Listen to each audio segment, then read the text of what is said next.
Yeah, on the right's Tanner Patino. All these three guys are seniors. Right here's Dawson Littlepage and Skylar Collier on the far left. Open it up for questions. Coach, looking back, you just want to reflect on your season? Hey, I just told the kids, no one expected us probably to be here this year. This group of seniors really rose up. We had some adversity during the regular season with a couple of losses, and got on a roll in the playoffs and played really well. And so there's it hurts right now, but we're going to look back and appreciate what this team accomplished. You mentioned earlier this week, you guys might have been a little bit concerned with the playmaking ability of Rockdale.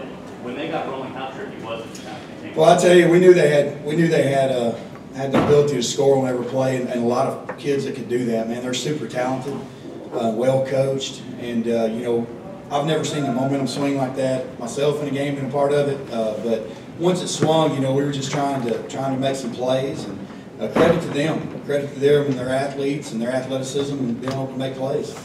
Coach, when did the dream start for you guys really getting up to 21-0? What did you do to jump out the gate so fast? I just thought we were probably focused and come out and played really well, and got some big plays on them. We got some stops. We knew that wasn't going to last. Defensively, we weren't going to shut these guys out. We hoped we got that lead and that we could continue to keep the pressure on. And we made some mistakes. A lot of credit to them, but we made some mistakes too. So we let them kind of get back in it. And once we did, the momentum swung in their favor, and we just never felt like we had it back. Coach, was it a little bit uncomfortable for you to come out and have to pass the ball? You're back. I know you guys like the pounding. Yeah, that's our game. We're going to ground and pound, and we feel like when we throw the ball, that we can do that well. We didn't do it well tonight. We were under pressure. Those guys, once we got into a situation where we had to throw the ball, they were obviously bringing pressure, bringing blitzes, and that made it tough for us to throw the ball there. But again, a credit to them. So. Hey, Dawson, can you talk a little bit about this playoff running up? Last year, you missed much of the season with an injury. And we talked at the beginning of this year about how special it was to come back this part of this year with an injury. But when you came back, you were something of a touchdown machine, including today. Even though you didn't win that, can you talk about how special it was to come back and be in this setting? It's great.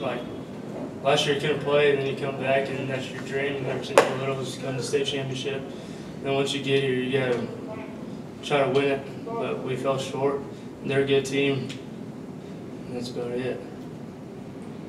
Dawson, can you tell me how it felt about your offensive line what it meant to you guys? All the line's really good. We couldn't do it without them, and all the other running backs.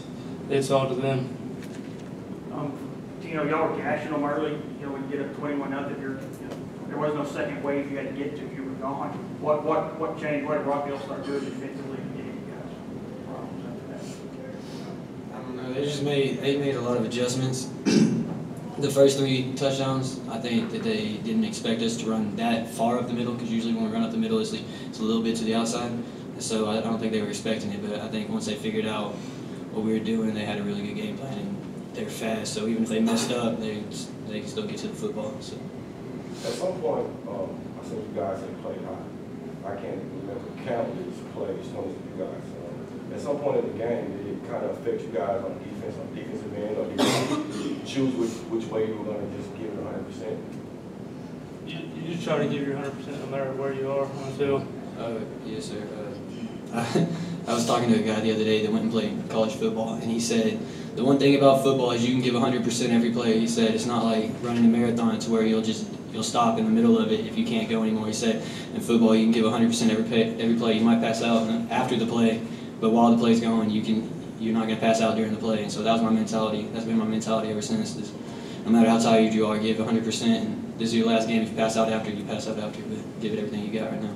Skylar, can you talk about what it's been like to be a part of this program, to bring it into a reality, and to now be in 2 state championship games and win one? What's it been like bringing this to a reality, and what kind of legacy do you feel like these seniors have left? Well, ever since we were in Pee Wee, we were always taught that winning's important, and we just got out there ever since we were little and get everything we have every single play, and that's just carried on over the years and years. And now that we're up here, senior class, we just want everything to go the right way and give everything we got every play. Coach, what are you going to do the most about your seniors? You know, the resiliency of this group. You know, we come out this year and we lost the first home game in the history of our program in week 2. Then we lost in week 10, we lost the first district game in our program's history this year. And those guys came back. They came back in the playoffs and made a phenomenal run. I mean, we had a hard road through Region 1, having to play all the top teams. And the kids just played. I mean, we went on a 5-week run where we really played really good football. And just the resiliency of this bunch, and man, they've been a great bunch. You know, the 6:30 weights and the track workouts and all that good stuff. They've been fun to be around. Tanner, we talked about the loss of Martin Birch and how that sparked you guys in the playoffs. And you said at that point you felt like this team went back to a point where you had something to prove to yourself and to, as you call it, naysayers. Do you feel like even though you didn't win today, you guys did prove that point, and that Brock is far from the powerhouse run being over? Absolutely.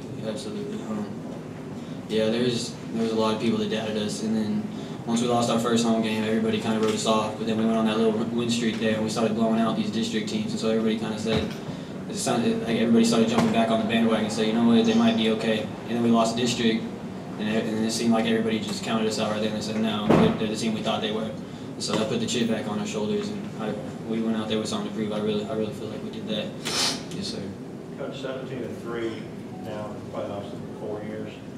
Losing some seniors, but also some talent, underclassmen. What do you think when you look at the next year? Well, we're just going to enjoy our Christmas holidays.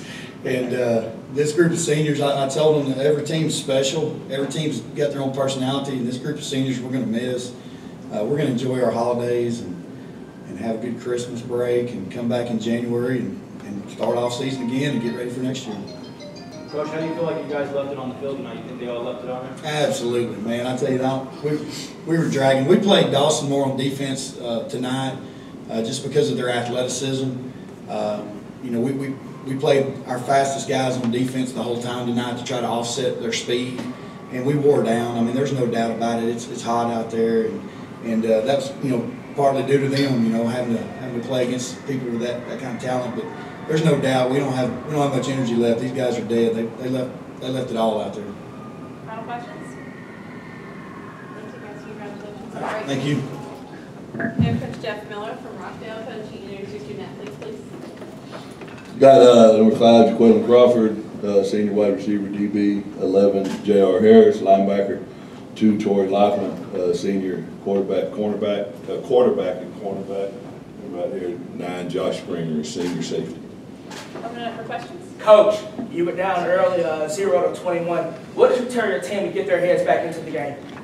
Well, you know, we've been down several times this year. Honestly, we played some really bad first halves, starting in district. I mean, we were up 12-7 at Cameron there in the first district game, or second district game, I guess. And then, you know, had exploded in the second half, and did it in the playoff games. First couple of playoff games, we got way down early and had to come back. You know, we just we talk about all the time we're not going to panic. I tell them, I'll tell you when it's time to panic, and I'm not going to lie, I was getting pretty close to telling them. But no, we got so many seniors that have been through so much, and you know, it's been a long year, and we battled back all year in everything, in every aspect of the season. And then so the game was just kind of it was honestly pretty, whatever the big word is, microcosm, never had something like that, of the whole season, right? That's what the game was. I mean, we started off 1-3, and then had to figure out a way to make the dadgum playoffs, and that's kind of like starting off 21-0. They scored, you know, I mean, that's technically the first quarter is 21-0, and look in their eyes, they never did panic. So, Coach, in play calling, what changed? Where did the button come from? We started calling the touchdown plays in the second quarter. We wanted to get all those other ones out of the way. I think that.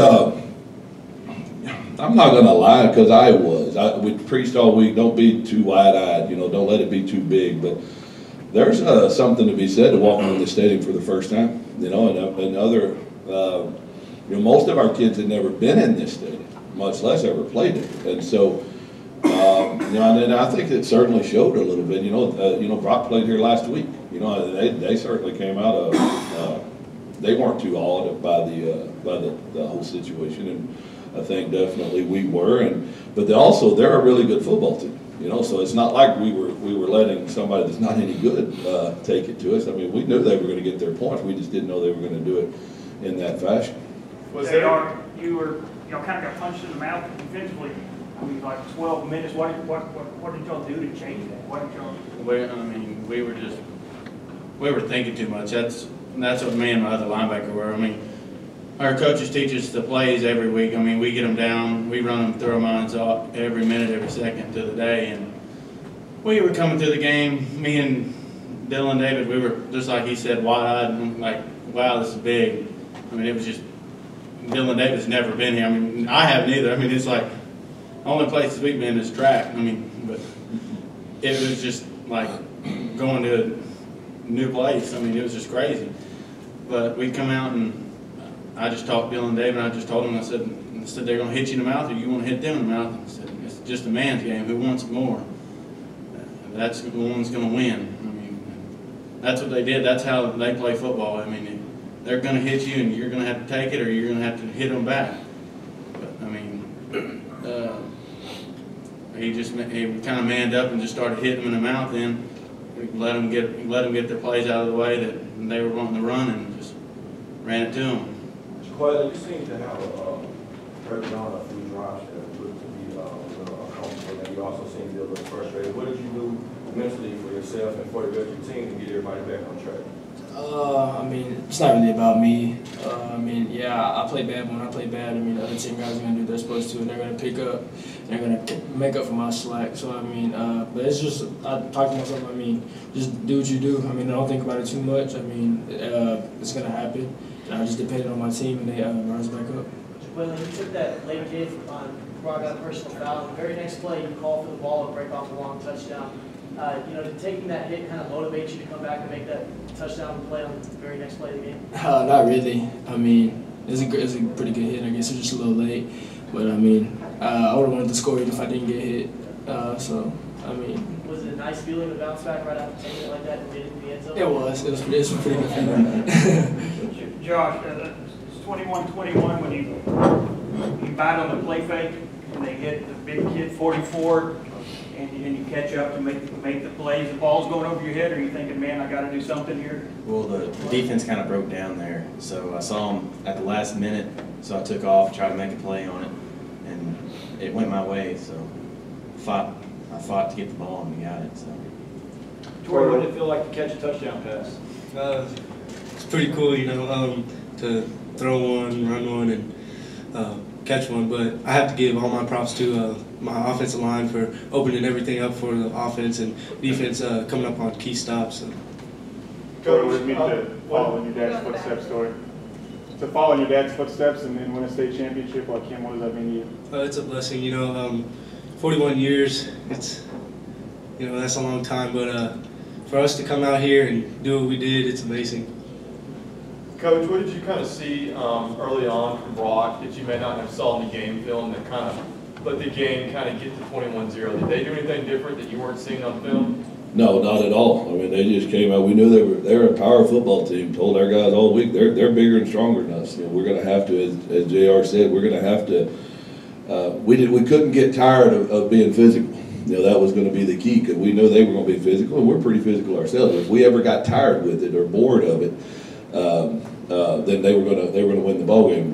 Like I said, they just came out. And what happened basically, we just overran, we over-pursued a little bit. Those two linebackers are two of the best linebackers in the state at any classification, and they want to go make plays at the line of scrimmage or behind the line of scrimmage. That backside, we were just over-pursuing, and they did a great job of hitting that backside A-gap, it looked like. And, it's good design of plays by Brock and good execution by Brock, and then just a little bit of, just over pursuit and just a little hyped up, I guess. I mean, which is understandable in this ball game. We just didn't play with complete control, but and then it wasn't helping what we were doing on the other side of the ball. I can't remember the last time we turned the ball over, and we fumbled it twice there, and I don't know if it's both in the first quarter or right there, and it could not have started any worse. And I think if you witness this, you understand that it couldn't have started any worse. And, you know, that's what I said walking out the field. I'm just upset with the UIL for telling us the game started at 3:30, not 3, because that's about the way we played. But then, no, they didn't answer your question. No, they didn't show us anything we hadn't seen. They just were executing very well and they just won those battles. Jaqueline, what does the state championship just mean to Rockdale in general? Yeah. Me? Yeah. Can you repeat that question again, please? Yeah. What does the state championship mean to the city of Rockdale, especially with everything that y'all have been through this season?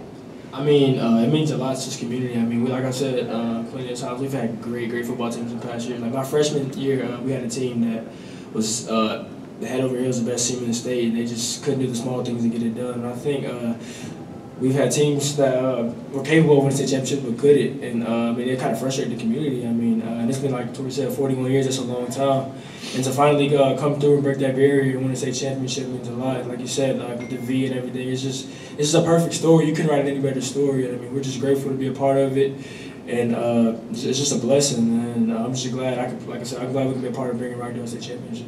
Tori, coming into the game, you guys were kind of somewhat underdogs. Tell me, you guys' thought process when you were coming into the building, and how you guys wanted to start the game off, even though we know how it started, but how did you guys really want to start this game off? We wanted to start off with a bang, but, you know, I feel like the early game jitters just got to us, and we had to settle down, and it took us a while, but once we got settled down, we started doing what we can do. Was it everything you thought it would be playing in stadium that you watched so long? Oh, yeah. Oh, yeah.